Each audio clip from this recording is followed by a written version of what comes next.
Eslin, por que pessoas que têm Alzheimer não percebem que têm ou não conseguem saber isso?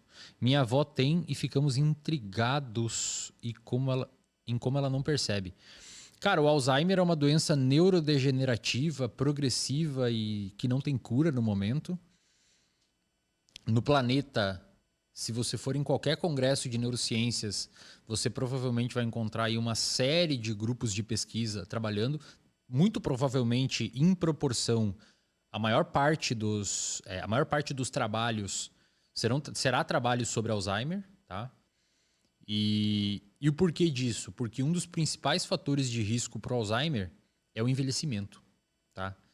A gente tem o Alzheimer que ele é majoritariamente genético e o Alzheimer que é, entre aspas, ambiental, né? O genético, você herdou algum gene da sua família, de alguém que tem Alzheimer e por consequência você pode ter. Esse Alzheimer genético ele é muito mais agressivo, tá?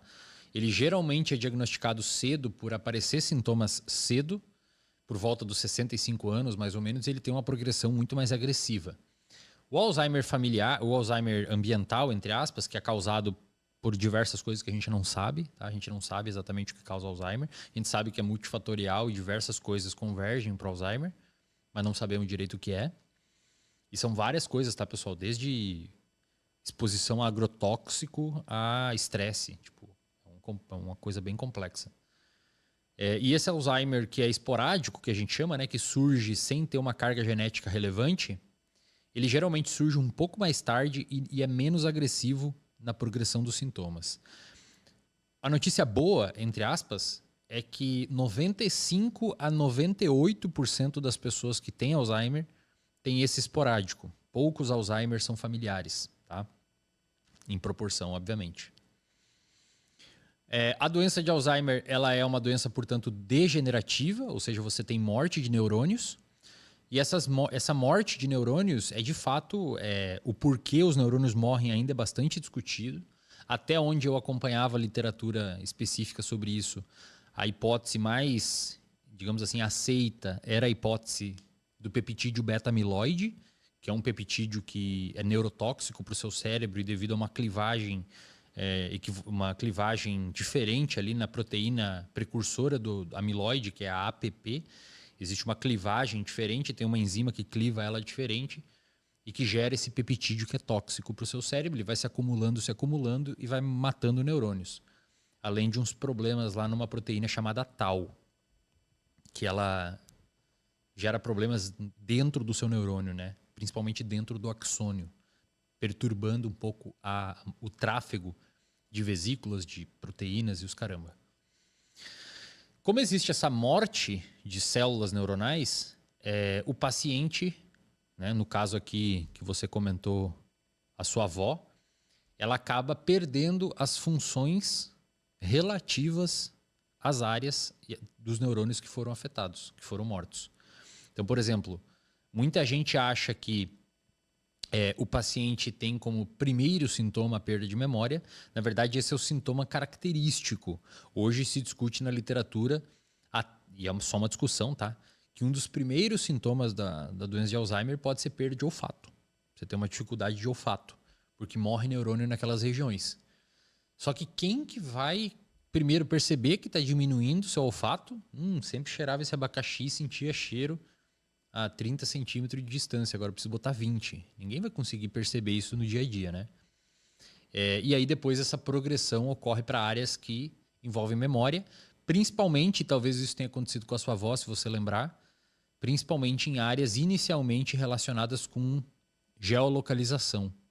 Então é muito comum um paciente com Alzheimer começar, e aí eu quero que você não fique noiado a partir de agora com o que eu vou falar, tá, pessoal? É normal ter esquecimentos.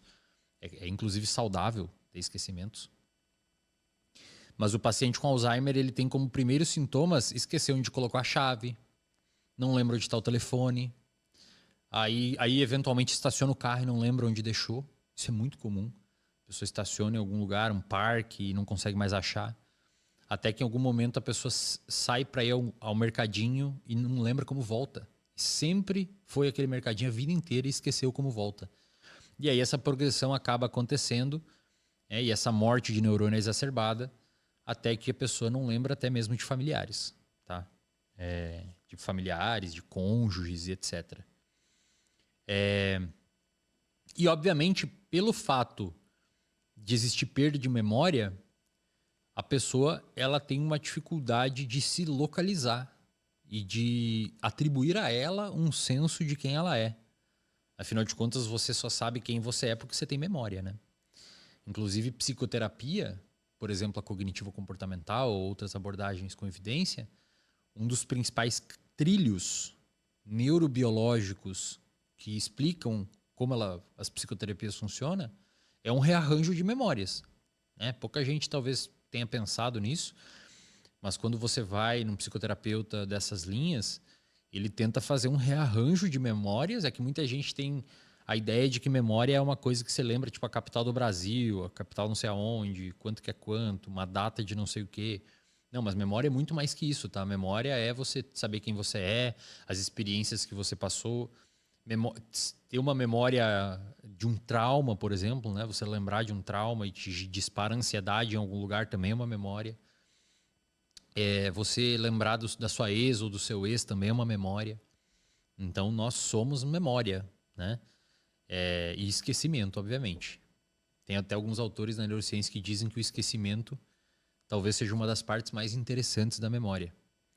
E aí você, com essa capacidade de ter essa memória, ou essas diversos tipos de memória, faz com que você atribua a você um senso de ego, né? Um senso de quem você é, um self. Né?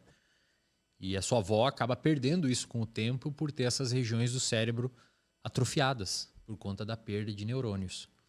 Eslen, tem cura o Alzheimer? Não tem, tá, pessoal? Infelizmente, o Alzheimer ele não tem, até hoje, nenhum fármaco dito como fármaco que a gente chama de modificadores do curso da doença. Isto é, a doença está indo para lá, não tem um fármaco que faz assim. Tá? Tem fármaco que atrasa o avanço, freia o avanço. Mas não tem fármacos hoje, pelo menos até onde eu sei, que modificam o curso da doença. Diversas indústrias farmacêuticas, que muita gente chama elas de malvadona, né? Estão fechando departamentos inteiros de neurociência. Aconteceu isso com a Pfizer. Hoje em dia todo mundo conhece a Pfizer, acho que por causa da vacina. Mas a Pfizer em 2017, talvez pouca gente conhecia na época, né? Comparado a hoje. A Pfizer em 2017, ela fechou um departamento gigantesco de neurociência que estava estudando medicamentos para o cérebro, em especial para doenças neurológicas, em especial para doenças de Alzheimer, porque não tem resultado, cara. Entendeu? E essas empresas são empresas, precisam pagar as contas, né? E o cérebro é um órgão muito complicado de estudar, porque você tem que acessar ele. E é um problemão acessar o cérebro. Porque como ele é um órgão muito nobre e muito sensível, se você, dependendo do lugar, lesionar 2 centímetros quadrados no cérebro, que é isso aqui, a pessoa tem um problemão funcional gigantesco. Perde a visão, perde a capacidade de interpretar rosto, perde o movimento de alguma parte importante do cérebro. Dependendo onde for essa lesão, se for em regiões mais nucleares, digamos assim, né? Medulares no seu cérebro, se for mais lá no miolo, imagina o cérebro como se fosse uma cebola, né? Com várias cascas. Anatomicamente isso é incorreto, mas funcionalmente é mais ou menos isso. Me perdoem aí os anatomistas que estão assistindo.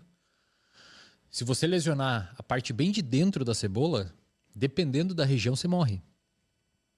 Tá? Porque é lá que, por exemplo, está o centro do batimento cardíaco, lá está o centro da respiração, lá tem centros que fazem com que o seu corpo libere hormônios. Pensa, você precisa pensar para bater o coração? É automático, né? E essa região que faz o coração bater no automático são pouquíssimos neurônios lá. E se você lesiona aquele lugarzinho ali, já era. Em comparação, você pode arrancar o córtex pré-frontal inteiro de uma pessoa, que é um negócio que você consegue pegar na mão assim, sei lá, um bagulho do tamanho de uma xícara dessas, e a pessoa continua viva. Ela vai ter uma disfunção comportamental bastante importante, mas ela vai continuar viva. Não vai morrer. Por quê? Porque essa região é mais importante para comportamento, para ajustes, né, para interpretação de realidade, para mensuração de consequências.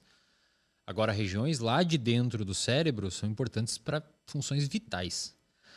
Então, é verdade que por muitos e muitos anos, os neuroanatomistas acreditavam que o cerebelo, que é uma região que fica mais ou menos aqui, bastante envolvida com componentes motores do nosso comportamento, muita gente achava que o cerebelo era uma região vital para a nossa vida. Por que a galera achava isso? Porque soldados de guerra...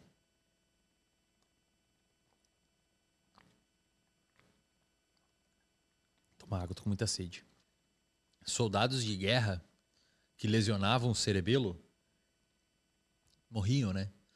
Só que a questão é que o cerebelo fica logo na parte posterior dessas regiões vitais. Fica atrás dessas regiões vitais. Então as pessoas achavam que era o cerebelo, né? Mas na verdade não. Essas regiões a gente chama de tronco encefálico. A neurodegeneração ela começa em regiões específicas do cérebro, principalmente envolvido com memória. Elas podem, na doença de Alzheimer, migrar, digamos assim, para regiões importantes no controle de humor, né?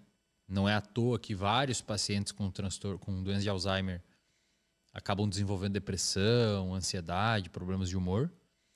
E em algum grau, né, dependendo da progressão da doença, essas degenerações podem chegar a regiões importantes para controle de esfíncter, por exemplo, controle de bexiga, né? E aí começa o paciente a morrer neurônio naquelas regiões, o paciente precisa começar a usar fralda, porque ele não consegue mais controlar o esfíncter, precisa usar fralda porque não consegue controlar a bexiga. E aí, infelizmente, em algum momento, essas neurodegenerações chegam a regiões importantes para respiração e outras coisas, o paciente, infelizmente, vem a óbito. Tá? E o principal fator de risco para essas 95%, 98% de casos de Alzheimer que são esporádicos, né?